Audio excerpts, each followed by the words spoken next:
जनवरी 1999 दिल्ली की सर्द रातें अपने चरम पर थी। लोग कंबलों में दुबके हुए थे, लेकिन राजधानी की एक ऊंची इमारत के फ्लैट में खून से लथपथ पड़ी थी एक जुझारू और निडर महिला पत्रकार शिवानी भटनागर। जिस महिला ने अपने कलम से सत्ता के गलियारों को हिला दिया था, उसी की जान चली गई और उसके पीछे छूट गया था सवालों का पहाड़ कि क्या यह सिर्फ एक पर्सनल दुश्मनी थी या इसके दागे राजनीति और ब्यूरोक्रेसी के सबसे ऊंची कुर्सियों तक जाते हैं। ये कहानी सिर्फ एक मर्डर मिस्ट्री नहीं है, यह कहानी है सत्ता, पत्रकारिता और इंसानियत के उस कड़वे संगम की जहां सच्चाई लिखना ही किसी की सबसे बड़ी गलती साबित हो सकती है। तो नमस्कार दोस्तों, आप देखना शुरू कर चुके हैं स्टोरीज विद देवेश। तो आज हम जानेंगे कॉम्बिनेट जर्नलिस्ट शिवानी भटनागर की पूरी मर्डर मिस्ट्री, जिसका तार उस समय के एक पीएमओ के अधिकारी और बीजेपी के उस वक्त के चाणक्य कहे जाने वाले लीडर प्रमोद महाजन से भी जुड़ी है। तो स्टोरी को अंत तक देखिए और चैनल पर नए हैं तो वीडियो को लाइक और चैनल को सब्सक्राइब जरूर कीजिएगा, क्योंकि हम हमेशा लाते हैं ऐसी ही मजेदार कहानियां जो आपसे मिस ना। तो subscribe the channel and press the bell icon for future updates. तो चलिए स्टोरी शुरू करते हैं। शिवानी भटनागर एक टैलेंटेड और फियरलेस जर्नलिस्ट थी। इंडियन एक्सप्रेस में प्रिंसिपल कॉरेस्पोंडेंट के तौर पर वो अपने इन्वेस्टिगेटिव स्टोरीज के लिए जानी जाती थी। उन्होंने हरियाणा के बिस्कुट स्कैम को एक्सपोज किया, जिसमें कुपोषित माताओं और बच्चों के लिए बिस्कुट्स के नाम पर करप्शन हो रहा था। जब ये न्यूज ऑन एयर हुई तो इस स्टोरी के बाद सीबीआई इन्वेस्टिगेशन शुरू हुई। एक और स्टोरी में उन्होंने यूनाइटेड फ्रंट गवर्नमेंट के पब्लिक इंटरेस्ट लिटिगेशन पर मैंडेटरी फी लगाने के प्लान को एक्सपोज किया, जिससे गवर्नमेंट को अपना डिसीजन वापस लेना पड़ा। शिवानी का प्रोफेशनल नेटवर्क काफी स्ट्रॉन्ग था। वह सुप्रीम कोर्ट, लॉ मिनिस्ट्री और सीबीआई को कवर करती थी और इस वजह से उनके कॉन्ट्रैक्ट्स में पॉलिटिशियंस, ब्यूरोक्रेट्स और हाई प्रोफाइल ऑफिसर्स शामिल थे। इनमें से एक था रविकांत शर्मा, एक सीनियर आईपीएस ऑफिसर जो 1976 बैच का हरियाणा कैडर ऑफिसर था और प्राइम मिनिस्टर्स ऑफिस पीएमओ में officers on special duty OSD के तौर पर काम कर चुका था। उनका रिलेशनशिप प्रोफेशनल से शुरू हुआ, लेकिन बाद में पुलिस और मीडिया रिपोर्ट्स ने इसे इंटीमेट बताया, जो केस का सेंट्रल पॉइंट भी बना। शिवानी की पर्सनल लाइफ में उन्होंने राकेश भटनागर से शादी की थी, जो टाइम्स ऑफ इंडिया के लीगल एडिटर थे। उनका एक बेटा भी था जिसका नाम तन्मय था, जो मर्डर के वक्त सिर्फ 2 महीने का था। लेकिन उनकी प्रोफेशनल जिंदगी उन्हें पावरफुल लोगों के करीब लाई और शायद यही उनकी ट्रेजेडी का कारण भी बना। 23 जनवरी 1999 को शिवानी अपने ईस्ट दिल्ली के नवकुच अपार्टमेंट्स में अकेली थी अपने बेटे के साथ। उनके ससुर बीएस भटनागर, जो चंडीगढ़ से आए थे, वह सुबह मार्केट गए थे। राकेश ऑफिस में था। दोपहर के करीब 3:30 बजे जब शिवानी की हत्या हुई। जब बीएस भटनागर शाम को 5:15 पे वापस आए तो दरवाजा खुल नहीं रहा था, तो उन्होंने अपने बेटे राकेश को कॉल किया। राकेश के कहने पर उन्होंने दोबारा ट्राई किया और अंदर का नजारा देखकर बहुत दंग रह गए। शिवानी की बॉडी ड्राइंग रूम में पड़ी थी, गले पर स्ट्रैंगुलेशन मार्क और चेस्ट और एब्डोमेन पर नाइफ के जख्म। पास में एक इलेक्ट्रिक वायर, 2 किचन नाइफ्स और एक टूटा हुआ फ्राइंग पैन का हैंडल था। घर के 2 रूम रैंसैक्ड थे, लेकिन कोई वैल्यूएबल चीज मिसिंग नहीं थी। ड्राइंग रूम में स्नैक्स, बिस्कुट्स और ड्राई फ्रूट्स एक ट्रे में रखे हुए थे, जैसे शिवानी किसी गेस्ट का इंतजार कर रही। पुलिस ने नोट किया कि कोई फोर्स एंट्री नहीं है, मतलब शिवानी ने अपने अटैकर को खुद अंदर बुलाया था। राकेश ने पुलिस को बताया कि 3:30 बजे शिवानी ने उसे फोन किया था, यह बोलकर कि कोई शर्मा नाम का शख्स एक वेडिंग इनविटेशन और स्वीट्स लेकर आया है, जो कहता है कि उसे किसी अधिकारी ने चंडीगढ़ से भेजा है। राकेश ने कहा कि वह इस अधिकारी को नहीं जानता और शिवानी से कहा कि इनविटेशन रखकर उसे जाने को बोले। यही थी आखिरी बात जो राकेश ने शिवानी से की। पोस्टमार्टम रिपोर्ट ने कंफर्म किया कि शिवानी की मौत स्ट्रैंगुलेशन से हुई है और वो करीब 3:30 बजे मर चुकी थी। केस को दिल्ली पुलिस के क्राइम ब्रांच ने लिया और डीसीपी करनाल सिंह के लीडरशिप में ये इन्वेस्टिगेशन शुरू हुई। शुरू में पुलिस को लगा कि यह एक रॉबरी अटेम्प्ट हो सकता है, क्योंकि घर के 2 रूम रैंसैक्ड थे, लेकिन कोई वैल्यूएबल आइटम मिसिंग नहीं थे, जो रॉबरी के मोटिव को वीक करता था। पुलिस ने यह भी कंसीडर किया कि शिवानी का मर्डर उनके जर्नलिस्ट वर्क से लिंक्ड हो सकता है, पार्टिकुलरली सैंड किड्स केस, जिसमें उन्होंने सेंसिटिव डॉक्यूमेंट्स पर काम किए थे। फिर जब पुलिस ने क्राइम सीन एनालिसिस किया तो उन्हें कुछ क्रूशियल क्लूज दिए, जैसे कि नो फोर्स एंट्री। ये इंडिकेट करता था कि किलर शायद शिवानी का जान पहचान का था। मर्डर वेपन मिला, जो इलेक्ट्रिक वायर और किचन नाइफ्स का यूज स्पॉन्टेनियस अटैक को सजेस्ट करता था। फॉरेंसिक एविडेंस, फिंगरप्रिंट्स और हैंडराइटिंग सैंपल्स बाद में की एविडेंस बने।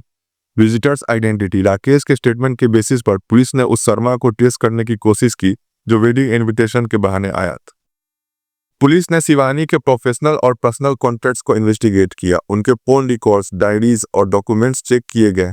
सैन किटन केस का डॉक्यूमेंट, जो एलिजिबली क्लासिफाइड था, एक मेजर फोकस बना, क्योंकि यह एक पॉलिटिकल स्कैंडल था जिसमें हाई प्रोफाइल लोग इन्वॉल्व थे। 3 साल तक केस में कोई सॉलिड लीड नहीं मिला, लेकिन जुलाई 2002 में दिल्ली पुलिस ने श्री भगवान को अरेस्ट किया, जो एक फॉर्मर हरियाणा पुलिस ऑफिसर का बेटा था और आईपीएस रविकांत शर्मा के अंडर काम करता था। श्री भगवान के कन्फेशंस ने केस को एक नई दिशा दी। उन्होंने पुलिस को बताया कि रविकांत शर्मा एक सीनियर आईपीएस ऑफिसर इस मर्डर के पीछे था। इस कन्फेशन ने केस को एक हाई प्रोफाइल पॉलिटिकल और पुलिस स्कैंडल बना दिया। श्री भगवान के साथ साथ पुलिस ने प्रदीप शर्मा और सत्य प्रकाश को भी अरेस्ट किया। इन तीनों पर एलिगेशन था कि उन्होंने शर्मा के इंस्ट्रक्शन पर शिवानी का मर्डर किया। पुलिस ने यह भी क्लेम किया कि शर्मा और शिवानी के बीच एक इंटीमेट रिलेशनशिप थी जो बाद में कुछ खटपट हो गई थी। शर्मा को डर था कि शिवानी उनके रिलेशनशिप को एक्सपोज कर देगी या फिर क्लासिफाइड डॉक्यूमेंट्स जो उसने शिवानी को दिया था पब्लिक कर देगी, इसलिए शर्मा ने शिवानी का मर्डर करवा दिया। रविकांत शर्मा एक 1976 batch Haryana cadre IPS officer, एक रिस्पेक्टेड और पावरफुल फिगर था। वो प्राइम मिनिस्टर्स ऑफिस पीएमओ में officers on special duty OSD के तौर पर काम कर चुका था जब आईके गुजराल पीएम थे। उस वक्त शिवानी इंडियन एक्सप्रेस के लिए पीएमओ कवर करती थी और दोनों के बीच प्रोफेशनल और रिपोर्टली पर्सनल रिलेशनशिप भी थे। शर्मा बाद में एयर इंडिया के चीफ बिजनेस ऑफिसर के पोस्ट पर मुंबई में था जब मर्डर हुआ। पुलिस के मुताबिक शर्मा ने शिवानी को क्लासिफाइड डॉक्यूमेंट्स प्रोवाइड किए थे, पार्टिकुलरली सैंड किट्स केस से रिलेटेड, जो एक इंटरनेशनल फॉर्जरी स्कैंडल था। जब शिवानी ने इन डॉक्यूमेंट्स को पब्लिक करने या शर्मा के अगेंस्ट यूज करने की धमकी दी तो शर्मा ने एलिजिडली मर्डर की कॉन्स्पिरेसी बनाई। श्री भगवान, प्रदीप शर्मा और सत्य प्रकाश को इस कॉन्स्पिरेसी का हिस्सा बताया गया। शर्मा अगस्त 2002 में अंडरग्राउंड हो गया। जब पुलिस ने उसके खिलाफ नॉन बेलेबल वारंट जारी किया तो 27 सितंबर 2002 को उसने अंबाला कोर्ट में सरेंडर किया। फिर इस मिस्ट्री में एक नया रोल आता है, वो है रविकांत शर्मा की वाइफ मधु की तरफ से। उनकी वाइफ मधु शर्मा ने केस में कंट्रोवर्शियल रोल प्ले किया, पार्टिकुलरली जब उन्होंने बीजेपी लीडर प्रमोद महाजन पर एलिगेशंस लगाए। प्रमोद महाजन एक प्रोमिनेंट बीजेपी लीडर और उस वक्त union minister for information and broadcasting इस केस में एक कंट्रोवर्शियल फिगर बने जब मधु शर्मा ने उन पर सीरियस एलिगेशंस लगाए। अगस्त 2002 में मधु ने मीडिया को बताया कि महाजन का शिवानी के साथ इंटीमेट रिलेशनशिप था और वो मर्डर के पीछे था। उन्होंने यह भी क्लेम किया कि महाजन ने शिवानी के साथ 45 मिनट फोन कॉल की थी मर्डर के दिन और उनका नंबर शिवानी के डायरी में भी मिला था। मधु ने महाजन को डीएनए टेस्ट के लिए चैलेंज किया, एलिजिंग कि वह शिवानी का बेटे का फादर हो सकता है। महाजन ने इन एलिगेशन को एब्सर्ड और बेसलेस कहा, स्टेटिंग कि उनका शिवानी के साथ सिर्फ प्रोफेशनल रिलेशनशिप था। उन्होंने कहा कि वह कई फीमेल जर्नलिस्ट से मिलते हैं और शिवानी उनमें से एक थी जो बीजेपी ऑफिस या उनके ऑफिशियल रेसिडेंस पर आती थी। दिल्ली पुलिस ने 16 अगस्त 2002 को महाजन को क्लीन चिट दे दी, स्टेटिंग कि उनका कोई इन्वॉल्वमेंट नहीं है इस केस में। प्रमोद महाजन ने मधु के खिलाफ डिफामेशन सूट फाइल करने की भी धमकी दी थी, लेकिन अल्टीमेटली यह मैटर परस्यू नहीं किया गया। महाजन का नाम इस केस में मीडिया सेंसेशन बन गया, लेकिन कोई कंक्रीट एविडेंस उनके इन्वॉल्वमेंट को प्रूफ नहीं कर सका। महाजन खुद 2006 में अपने भाई के हाथों एक अलग इंसिडेंट में मर गए जो इस केस से अनरिलेटेड था। इन्वेस्टिगेशन के दौरान पुलिस ने मल्टीपल एंगल्स एक्सप्लोर किए। फोरेंसिक एविडेंस, प्रदीप शर्मा के फिंगरप्रिंट्स क्राइम सीन पर मिले और उनका हैंडराइटिंग नब कुछ अपार्टमेंट्स के रजिस्टर में मैच किया गया जो कंफर्म करता था कि वह मर्डर के दिन वहां था।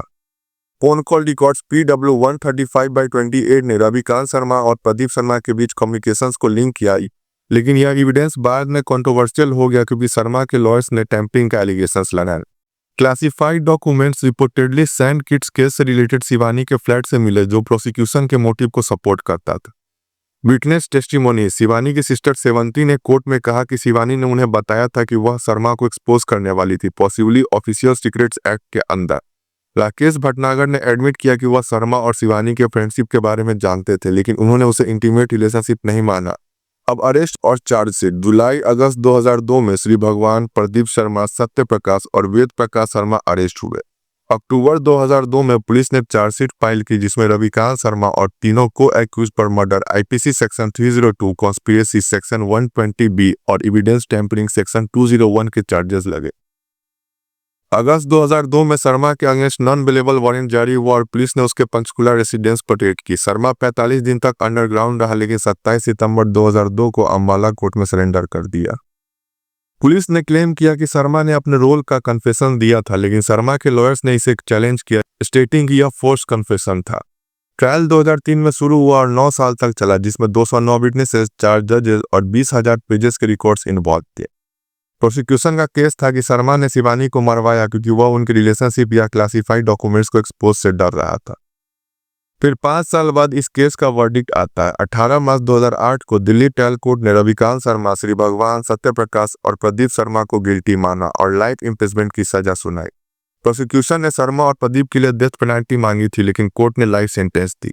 फिर इस केस में नया ट्विस्ट आता है 2011 में दिल्ली हाई कोर्ट ने सेशन कोर्ट के फैसले को पलट दिया और रविकांत शर्मा, श्री भगवान और सत्य प्रकाश को छोड़ दिया गया, स्टेटिंग की प्रोसिक्यूशन के पास कंक्लूसिव एविडेंस नहीं था। कोर्ट ने कॉल रिकॉर्ड्स PW 135/28 को अनरिलायबल माना क्योंकि उसमें टेम्परिंग के साइन थे। सिर्फ प्रदीप शर्मा की कन्विक्शन अपहेल्ड हुई क्योंकि उनके फिंगरप्रिंट्स और हैंडराइटिंग एविडेंस स्ट्रांग थे। प्रदीप को लाइफ सेंटेंस मिली लेकिन वो 2013 में 4 साल जेल में रहने के बाद रिलीज हो गया। दिल्ली पुलिस ने हाईकोर्ट के वर्डिक्ट के खिलाफ सुप्रीम कोर्ट में अपील की लेकिन केस का आउटकम वही रहा। शर्मा जो 9 साल जेल में रहा फाइनली फ्री हो गया। शिवानी भटनागर का मर्डर आज भी एक ओपन एंडेड मिस्ट्री है क्योंकि जस्टिस का अधूरा रास्ता। सिर्फ प्रदीप शर्मा कन्विक्टेड हुआ लेकिन मास्टरमाइंड का पता नहीं चला। शर्मा और बाकी एक्यूज्ड के रिलीज पर केस को क्लोजर से दूर रखा और इस केस में मल्टीपल मोटिव से पर्सनल रिलेशनशिप, क्लासिफाइड डॉक्यूमेंट्स और पॉलिटिकल कनेक्शंस के एंगल्स ने केस को कॉम्प्लेक्स बना दिया लेकिन कोई सिंगल मोटिव कंक्लूसिवली प्रूव नहीं हुआ और इस केस में सिस्टमैटिक फेलियर्स भी थे। पुलिस इन्वेस्टिगेशन में लैप्सेस, टेम्पर्ड एविडेंस और होस्टाइल विटनेसेस ने जस्टिस को रोक दिया। इस केस में मीडिया और पॉलिटिक्स का भी बहुत रोल था। मधु शर्मा के एलिगेशंस और महाजन का नाम आने से केस एक मीडिया सर्कस बन गया जिससे रियल इन्वेस्टिगेशन बैकग्राउंड में चला गया। शिवानी भटनागर मर्डर केस एक ऐसा केस है जो पर्सनल वेंचर्स, पॉलिटिकल ड्रामा और सिस्टमैटिक फेलियर्स का परफेक्ट स्टॉर्म था। एक टैलेंटेड जर्नलिस्ट की जिंदगी ब्रूटली खत्म हुई और जस्टिस आज भी उनके लिए एक सपना है। रविकांत शर्मा का एक्विटल, प्रमोद महाजन का नाम और इन्वेस्टिगेशन के गैप्स ने इस केस को एक अनसॉल्व्ड मिस्ट्री बना दिया। यह केस जर्नलिस्ट के रिस्क और इंडियन जुडिशल सिस्टम के चैलेंजेस को हाईलाइट करता है। तो ये थी शिवानी भटनागर की पूरी मर्डर मिस्ट्री जो आज भी अधूरी है। तो गाइज, आपको क्या लगता है मर्डर किसने किया होगा, हमें कमेंट में जरूर बताएं। फिर मिलते हैं कल किसी और कहानी में एक अनटोल्ड ट्विस्ट के साथ। तब तक के लिए शुभ रात्रि, धन्यवाद।